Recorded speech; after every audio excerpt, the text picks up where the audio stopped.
Ladies చీరలు గానీ, నగలు గానీ ఏదైనా ఉంటే గనక పెట్టేసుకొని ఎంజాయ్ చేయండి. దాచిపెట్టుకోవడం అంటే మర్చిపోండి.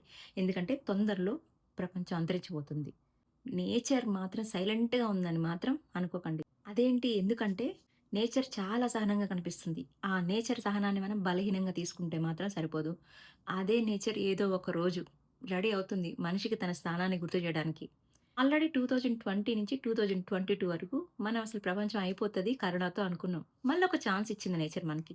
ఈ దారుణాలు, ఈ సంఘటనలు చూసి ఏదో ఒక రోజు నేచర్ తిరగబడే టైం అయితే వచ్చిందనిపిస్తుంది. కాపాడాల్సిన చేతులే ప్రమాదానికి గురి చేసి, అసలు బంధం పేరుతో, అధికారం పేరుతో, అలాగే వాళ్ళ ఇంట్లో వాళ్ళే ఒకరికొకరు పేరెంట్స్ పిల్లల్ని, పిల్లలు పేరెంట్స్‌ని, ఆఖరికి తండ్రి తన కూతుర్ని రేప్ చేయడం. ఒక తల్లి ఫస్ట్ ప్రియారిటీ తన పిల్లలకిస్తది.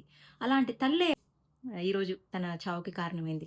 ఒకటి కాదు ఇలా చెప్పుకుంటూ పోతే చాలా ఉన్నాయి. చాలా. 1 ½ డే న్యూస్ చూడలేదు. న్యూస్ ఓపెన్ చేశాను హైలైట్స్ చూద్దామని. ఎక్కడ మొదలుపెట్టాలో అర్థమవుతలేదు. షాక్ అయిపోయి ఇలా కూర్చున్నాననమాట. చూడండి ఎంత దారుణంగా ఉందో ప్రపంచం అనేది. ప్రపంచం అంటే ఇప్పుడు చాలా వరకు కలియుగం అంటారు. కలియుగం అంటే ప్రపంచం అంతరించిపోవడం గాదు. ఒక మనిషి మనసులో మానవత్వం తగ్గిపోవడమే అసలు కలియుగం. ఎందుకంటే మనిషికి దేవుడిచ్చిన గొప్ప వరం మనసు.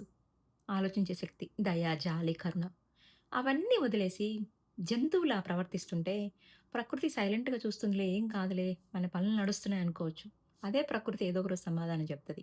దేవుడు అంటాడు, "నేను నిన్నొక మనిషిలాగా సృష్టించాను. బట్ నువ్వెందుకిలా మారిపోయావని?" దేవుడు అడగకపోవచ్చు. ప్రకృతి కూడా నిన్ను అడగకపోవచ్చు. బట్ నీ దగ్గర ఆన్సర్ లేకపోవచ్చు. ప్రకృతి అయితే ఏదో ఒక రోజు జడ్జిమెంట్ ఇస్తది.